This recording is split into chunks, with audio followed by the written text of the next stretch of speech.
नमस्कार। बीटीसी के सहयोग से यानी पूरी मदद हमारे को बीटीसी का मिल रहा है। तो बीटीसी के सहयोग से हम लोग जो है नेशनल एजुकेशन पॉलिसी पर जो इनक्लेव है, जिसको कॉन्क्लेव भी कहते हैं, उसका आयोजन कर रहे हैं। इस कॉन्क्लेव में क्या है कि जितने भी यूनिवर्सिटी के टीचर्स, जितने भी कॉलेजेस के टीचर्स, प्रिंसिपल्स हैं, उनको हम नेशनल एजुकेशन पॉलिसी के बारे में बताना चाह रहे थे। तो कई स्टेज पे देखा गया है कि हमारे जो बच्चे हैं वो गलत तरीके से पेपर चूज कर लेते हैं, और इसमें कुछ क्योंकि ये मल्टी डिसिप्लिनरी एजुकेशन है, तो माइनर पेपर, मेजर पेपर, इनका बहुत अहम रोल होता है।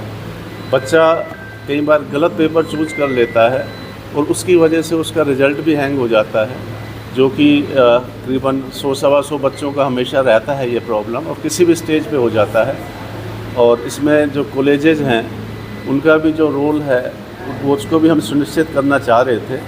तो श्री हग्रामा जी ने, जो हमारे बीटीसी चीफ हैं, उन्होंने फील किया कि एक बार सारे कॉलेजेस को ये ट्रेनिंग दिला दो, और उसी हिसाब से जो है हमने कोलैबोरेशन में ये आयोजन किया है। और इस आयोजन में हमारे पास सारे कॉलेजेस के, एफिलिएटेड कॉलेजेस के, यूनिवर्सिटी के टीचर्स हैं। यहाँ पर एक्सपर्ट्स भी हमने बाहर से बुलाए हैं, हमारे यहाँ लोकल एक्सपर्ट्स भी हैं।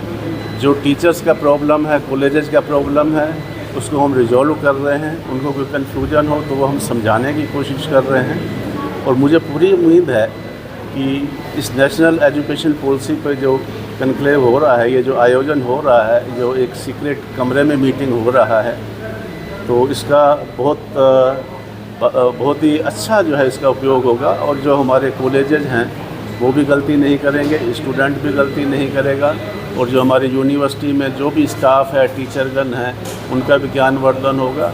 और किसी भी किस्म का कोई भी कन्फ्यूजन है तो उसकी गुंजाइश जो है हम नहीं रखना चाहते हैं, और उसको दूर करने के लिए इसका आयोजन किया गया है। ये 3 दिवसीय प्रोग्राम बहुत ही सक्सेसफुल रहा है, और सभी पार्टिसिपेंट्स ने पूरी ढंग से बैठकर और पूरा टाइम डिवोट करते हुए सब कुछ सीखा है। और अभी भी ये प्रयत्न चल रहा है। अभी आफ्टरनून में भी हमारे कुछ एग्जामिनेशन रिलेटेड जो है कुछ लेक्चर्स हैं, और अभी हमारे पास वीरेंद्र दास जी आए हुए हैं जो तेजपुर यूनिवर्सिटी के हैं। तो वो भी ज़िंदगी भर जो है सीओ ही रहे। तो किस तरह की प्रॉब्लम्स हैं, किस तरह से और सुधार की आवश्यकता है, वो सारी चीज़ें हम लोग जो है यहाँ पे कोशिश कर रहे हैं कि समझें और सीखें, और जो यहाँ की चीज़ें हैं उनमें और कैसे सुधार कर सकते हैं।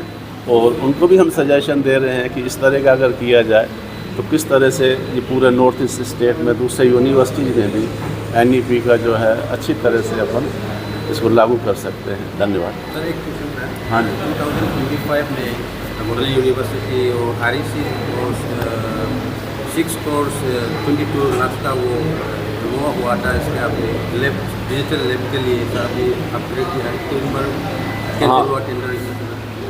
नहीं, एक्चुअली क्या है कि हमने तो PWD को टेंडर दे दिया है, जो आप 6.2 करोड़ की बात कर रहे हैं।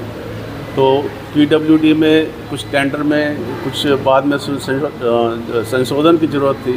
कुछ इसमें जो सॉफ्ट कंपोनेंट्स हैं वो यूनिवर्सिटी को भी परचेज करने थे, और उनको सिर्फ बिल्डिंग का काम करना था। तो उस हिसाब से टेंडर को वापस रिवाइज़ करके PWD बिल्डिंग का काम करेगा, और बाकी इक्विपमेंट और सॉफ्ट कंपोनेंट वो हम यूनिवर्सिटी से जैम के थ्रू, जो कि गवर्नमेंट ई मार्केटिंग है, उसके थ्रू परचेज करेंगे। Thank you.